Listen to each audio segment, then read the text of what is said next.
on a warm summer night, when the stars burned above the earth like thousands of tiny candles, a lonely knight named Thierry sat by a small campfire in the heart of a blooming field.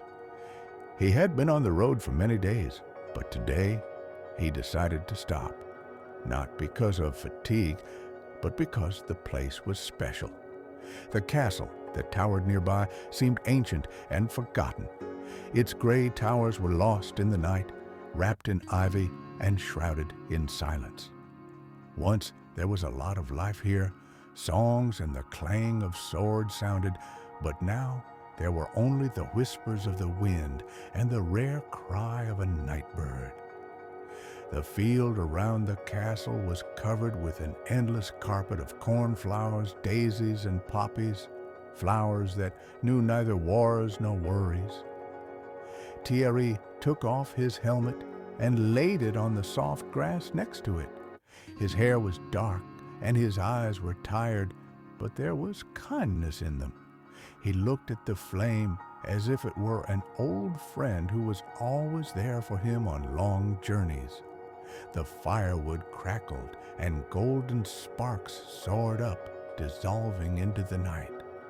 "It's so quiet here," he whispered to himself. "It's like the whole world decided to take a break." He took out a small package from his bag: bread, a piece of cheese, and a candied apple, a rare treat that he had saved for a special occasion. Today was just such a case, because something about this place, in this field and at the foot of the castle, seemed magical to him. It was as if time itself had slowed down to allow him to just be, not a warrior, not a guardian, but just a human being. Flames danced in his eyes and memories surfaced in his head of his childhood in the village, of the first tournament where he held a sword as a shield with trembling hands, about a girl whose eyes were the color of a spring sky and who was waiting for his return. He thought that she might be somewhere far away right now, and maybe she was also looking at the sky. If I fall asleep here under this sky, maybe I'll dream about her, he thought with a slight smile. A pot of water crackled slightly over the campfire, into which he threw chamomile petals, an old recipe that his mother gave him to sleep soundly and kindly. The fragrance was warm, like an embrace. Thierry lay down, tucking his raincoat under his head. The stars were still clear, but his eyelids were drooping heavily. He could hear the leaves rustling softly in the distance near the castle, as if someone invisible was wandering through the night, guarding the traveler's sleep. Maybe it was the spirit of the old castle, or the night itself decided to cover it with its shadow. Sleep crept in unnoticed. The flowers around them swayed slightly in the wind, as if lulling the earth to sleep. The fire burned out, and its light turned soft, golden, and the night, not a warrior or a hero, but just a man under the sky, finally closed his eyes and sank into the silence of dreams. And the castle?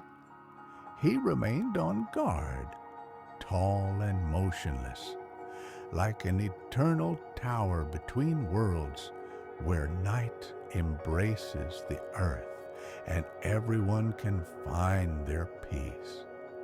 The night enveloped everything in a soft blanket, as if nature itself had decided to stop. Even the wind blew with such caution so as not to disturb the peace. The fire burned out, and the last flame slowly faded, leaving only red coals that glowed, as if the heart of the earth was beating slowly and deeply. Thierry slept calmly, breathing evenly, and his face, framed by the reflections of the ashes, seemed almost childish. His sword lay quietly in the grass nearby, not as a weapon, but as part of his journey, resting quietly next to its owner. The moon rose higher, silver and silent, watching him from behind a thin veil of clouds. Somewhere to the side, near the castle, a shadow suddenly flashed by. Not sinister, not dangerous, but rather ancient, like the whisper of the stone itself, like a memory that lives in forgotten walls. She moved smoothly, almost without touching the ground, as if she were an echo of another time. The castle, despite its immobility, seemed to come alive for a moment. A faint light flashed for a moment in one of the windows. Not a lamp, not a torch, but reflection of something internal, something that cannot be explained. The clearing where the night was sleeping was filled with a subtle fragrance of herbs. Cornflowers, poppies, and daisies bent slightly to the ground, as if the flowers themselves were reaching out to him, recognizing something native in him. That night, the world was not divided into living and inanimate. Everything was a single breath, peace, and the ringing of distant stars. Somewhere in the east, darkness was slowly beginning to recede, giving way to the first glimmer of dawn. A light mist spread across the ground, touching Thierry's cloak like the soft fingers of time, saying goodbye to the night. The birds were still silent, but a premonition of a new day was already in the air. When dawn finally came, it was quiet, gentle. The sun's rays touched the armor, causing a faint flicker on its surface, as if the dawn itself was thanking the wanderer for his presence. Thierry was still asleep, but a faint smile touched his lips. Perhaps he had the same dream where the spring sky was reflected in his eyes and his heart was light, like children's laughter in the village, and the castle still stood motionless. Its towers seemed a little lighter in the morning haze, but the silence remained the same. He didn't demand anything, didn't call, didn't scare. He just was, as a keeper of time, as a memory of something important that will never disappear, as long as at least someone like Thierry stops at its foot and gives himself permission to just be. The sun was slowly rising, and its first rays spread across the field in golden strokes. The grass was covered with dew, and every drop sparkled like a jewel on the petals and stems. The air was cool, but it already carried the promise of heat. The day promised to be hot. Butterflies fluttered over the flowers, and somewhere not far away, the first morning chirp of a grasshopper could be heard. Thierry woke up quietly, without sudden movements, as if he himself had become a part of this fragile morning. He lay for several minutes, looking up at the sky, where light clouds were slowly floating. His face remained calm, like that of a man who has woken up in a place where the soul feels safe. He sat down, hugging his knees, and just sat for a while, listening to the day wake up. His cloak was slightly damp from the dew, and his armor was cool to the touch, but that didn't bother him. He got up, gathered his things, slowly rolled up the blanket, extinguished the remains of the fire, covering the coals with earth. Every movement was unhurried, almost ceremonial, as if he knew that this morning was not just another day of wandering, but something more, something to keep in mind. He looked at the castle again. Now it was clearly visible, walls covered with moss spots and cracks of time, old windows through which light now penetrated.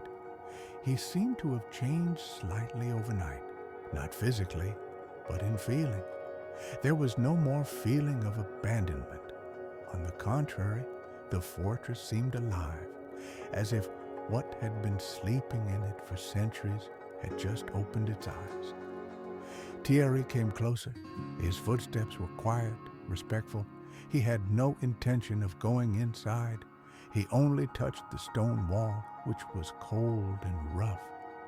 The dust of centuries remained on his palm, and there was something sacred about that touch. The stone held the warmth of thousands of hands that had touched before. The wall breathed the past.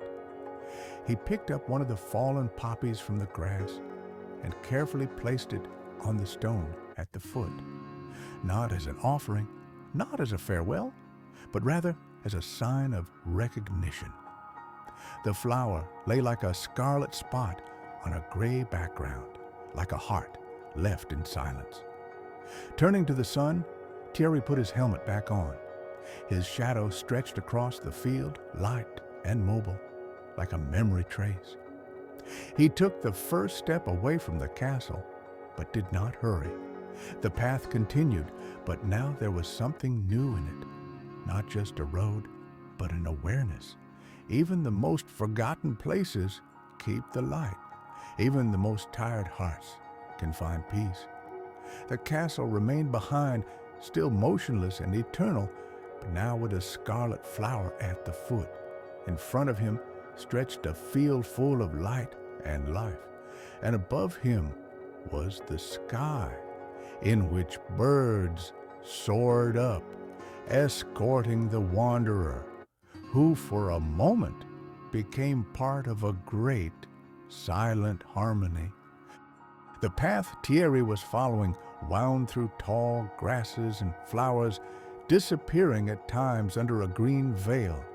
He walked slowly, feeling the soft earth and moist roots under his feet, as if nature itself invited him to go on without haste, without purpose, just forward. The sun rose higher, illuminating everything more brightly. The birds were already singing, creating a living fabric of sounds intertwined with the rustle of leaves. Bees flew over the field, slowly moving from one flower to another, as if collecting the remnants of sleep from the petals. The air became denser from the aromas, warm, thick, summery. A grove of low trees with thin, curved trunks covered with light bark could be seen on the horizon. Their crowns seemed almost transparent against the blue sky. Thierry entered the shade of the grove, and the world around him immediately became different. Cool, slightly humid, with the smell of pink leaves and wild mint. There was no wind here, just a few drops from the leaves, falling to the ground with a barely audible sound. He sat down by a stream that flowed between the roots, clear as a mirror. The water flowed without rest, but without disturbing the peace. Thierry washed his face and brought a handful to his lips. A cold freshness penetrated the body, awakening it after the softness of sleep and sunny bliss. He lingered by the water, peering into the reflection, the face of a tired man, but with a clear look, without a burden, without a doubt. The branches of the trees swayed slightly, leaving patches of light on the ground that moved and faded like memories. One of the leaves, yellow, autumnal, out of time, slowly fell on his shoulder. Thierry picked it up and looked at it carefully. Sign, a reminder, maybe a premonition. He put it between the pages of a small book that he carried with him, an old one with notes of roads, notes and thoughts that he didn't say out loud. In the midday light, the grove began to freeze. The birds fell silent. The sounds subsided. It was time to move on. He got up, put on his bag, adjusted his sword, and stepped back onto the path that led him beyond the grove, to where the waves of the hills trembled in the heat, and the road was hidden in the endless green light, the coolness of the trees, the rustle of the stream, the flower at the foot of the castle. The night under the stars remained behind. All of this became a part of him, not as a burden, but as a bright shadow that would walk beside him while the path was going on, and the journey continued. The hills grew taller, and the grass on their slopes grew thicker and tougher. By noon, the sky had become dense, almost white with heat. In the distance, the air trembled above the ground, and the path was lost among the curves of the terrain. Thierry rose slowly, walking steadily, as if each step was part of an ancient ritual in which the path was more important than the goal. Sometimes he stopped, not because he was tired, but just to watch. To the distant forests that lay in a misty haze on the horizon, a flock of birds circling high as if dancing in silence, a lone oak tree spreading its branches in the middle of the field like a witness to time. There was more peace in those moments than in any dream. The sky remained cloudless, but there was already movement in it, subtle, barely perceptible. Thunder rumbled far away, low and lingering, like a reminder that nothing stood still. Thierry heard him, but he didn't quicken his pace. He knew that storms could be as expensive as the sun. In the late afternoon, the trail led him to an old bridge, a narrow wooden bridge spanning the river. The water beneath him was deep blue-green, with a fast current. Moss grew on one of the piles, and a white water lily clung to it. The river seemed alive. It didn't make any noise, but it breathed, shimmered with light. Thierry stopped in the middle of the bridge, leaned on the railing, and looked down for a long time. He saw his reflection trembling in the water, mixing with the shadows of the clouds, with the glare of the sun. Everything flowed, water, day, time. Only the rocks on the banks remained motionless. He thought of the castle, of the field, of the quiet night that had already become distant.